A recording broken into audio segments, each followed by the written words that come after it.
pourquoi je dis que Christ s'est opposé justement à Moïse par le mais. Il vous a été dit, mais moi je vous dis. C'est-à-dire qu'il y a des choses dans lesquelles Christ est radicalement opposé. Par exemple, l'exemple qu'on a pris, on a vu que Moïse a dit, vous pouvez répudier n'importe comment, par n'importe quel motif quelconque. Mais les pharisiens sont venus l'interroger. Est-ce qu'on peut répudier par un motif quelconque? C'est-à-dire, comme Moïse nous a enseigné. Maintenant, le Seigneur dit, au commencement, il n'était pas ici. Moïse vous a permis à cause de la loi de vos cœurs. Mais moi, je vous dis, tu vois. Et quand il dit, mais moi, je vous dis, dans ce qu'il dit, il dit, vous ne pouvez plus répudier comme ça. C'est-à-dire, je m'oppose à la répudiation par motif quelconque. Le seul motif que je vous donne, c'est l'adultère. Tu vois l'opposition? Il va encore aller plus loin. Moïse vous a dit, tu aimeras ton prochain, tu haïras ton ennemi. Mais moi, je vous dis, aimez vos ennemis. Tu vois un peu ce qu'il veut dire? C'est-à-dire qu'il y a l'opposition. Vous devez haïr. Moïse dit, haïssez vos ennemis. Mais Christ dit, non.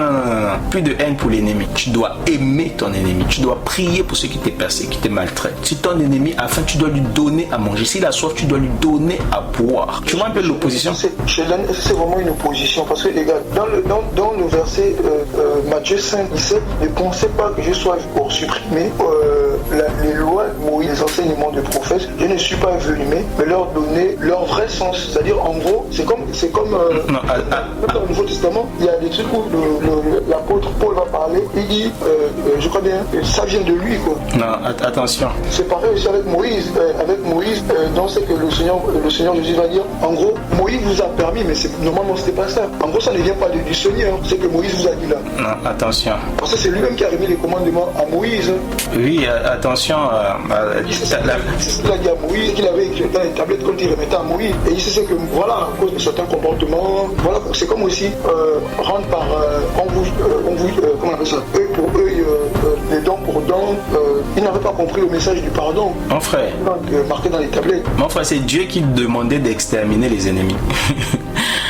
Quand Saül n'a pas exterminé les Amalécites dont on a parlé tout au début, Dieu a rejeté Saül à cause de ça. Saül n'a pas obéi à la parole de Dieu. C'est Dieu qui demande d'exterminer. C'est venu de la loi de Dieu. Donc, faut pas croire que Moïse s'est levé un matin comme ça. Il vient donner une loi selon son consentement au peuple. Ah, mais ça c'était pas un commandement. Hein. Ben, si, c'était ça faisait partie de la Torah, de l'enseignement. Voilà. Et donc, c'est pas leur survie, c'est pas. Oui, mais ça fait partie de l'enseignement que Dieu leur a donné. Donc, cet enseignement-là, il y aura la guerre contre Amalek de génération en génération. Tu effaceras le nom d'Amalek sous les cieux. C'est Dieu qui a dit ça. Et quand ils sont arrivés à Canaan, Amalek était là. Dieu a dit à Saül, par Samuel, d'exterminer Amalek. Mais lui, il a fait quoi? Il a gardé les animaux, il a gardé le roi, tout ça. Et je ne sais pas encore quoi qu'il a gardé. Mais à cause de ça, il l'a rejeté. Donc, cette loi-là, sous la loi, c'était une autre dispensation. Et bien sûr, la loi a été donnée pour pouvoir exposer évidemment la méchanceté, mais Dieu exerce aussi bien sûr ses jugements sur les nations, on est d'accord? Mais il faut comprendre que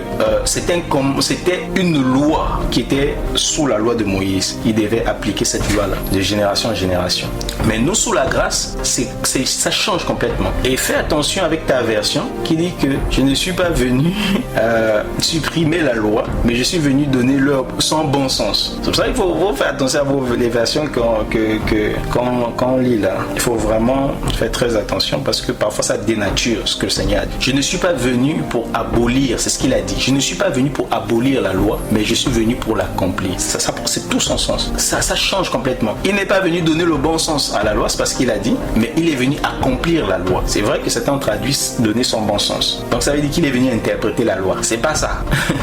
Christ n'est pas venu seulement interpréter. Il n'est pas venu interpréter la loi parce que Moïse avait dit que celui qui vient, qui sera un prophète comme moi, il viendra avec sa propre loi. C'est-à-dire il viendra avec des paroles. Dieu mettra ses paroles dans sa bouche. Une autre dispensation. Et vous devez l'écouter pour vivre. Mais lui, quand il vient, il doit accomplir la loi. Et qu'est-ce que ça veut dire accomplir la loi? Christ a dit lui-même, voici ce qui était, il fallait que j'accomplisse ce qui est écrit dans la loi, dans les prophètes et dans les psaumes. Il est écrit que le Christ souffrirait, qu'il ressusciterait le troisième jour et qu'on annoncerait en son nom la repentance ou le pardon des péchés à toutes les nations, commençons par Jérusalem. Donc, quand il dit je suis venu accomplir, c'est-à-dire que je suis venu pour que la loi, pour marcher dans ce qui était dit de moi en ce qui concerne la loi. C'est ce que Christ voulait dire. Parce que la loi annonçait la mort de Christ, ses souffrances, sa résurrection. Et aussi une nouvelle dispensation, la repentance ou le pardon des péchés en son nom. Donc c'est différent que Jésus est venu interpréter la loi. Ça peut prêter à confusion. Mais quand on dit accomplir, voilà, ça nous fait rentrer dans l'œuvre de la croix, dans ses souffrances, et ça nous fait rentrer dans une nouvelle ère, dans une nouvelle dispensation. C'est pour ça qu'on dit que Christ,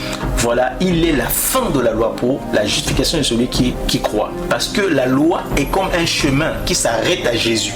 La loi est un pédagogue qui te conduit à Christ. Quand tu viens à Christ, tu es dégagé de ce pédagogue. La loi était là comme juste un chemin qui t'amène. Et puis quand tu viens à Jésus, c'est ce que l'homme riche a fait. L'homme riche était sous la loi. Il a observé tous les commandements de la loi, mais il n'avait pas la vie. Lui-même, il reconnaissait qu'il n'avait pas la vie. Et il vient poser la question, bon maître à Jésus, comment avoir la vie éternelle? Le Seigneur fait exprès, lui dit, tu connais les commandements? Il dit que moi j'obéis aux commandements. Le Seigneur n'a pas dit non, tu n'obéis pas aux commandements. Mais regardez ce que Christ fait. Christ dit déjà, tu n'obéis pas à tous les commandements, parce que Christ va lui dire, va, vends tout ce que tu as, donne aux pauvres et viens sur moi. Donc ça, donc va, vends tout ce que tu possèdes, donne-le aux pauvres. Il y a d'abord le fait de pouvoir se dépouiller, le fait de réaliser que cet homme n'aimait pas Dieu comme il aimait ses richesses, ou il aimait ses richesses plus que Dieu, parce que le Seigneur voulait lui montrer que tu n'as même pas encore accompli la loi, parce que la loi dit tu aimeras le Seigneur ton Dieu de tout ton cœur, de toute ton âme, de toute ta pensée, de toute ta force. Donc lui,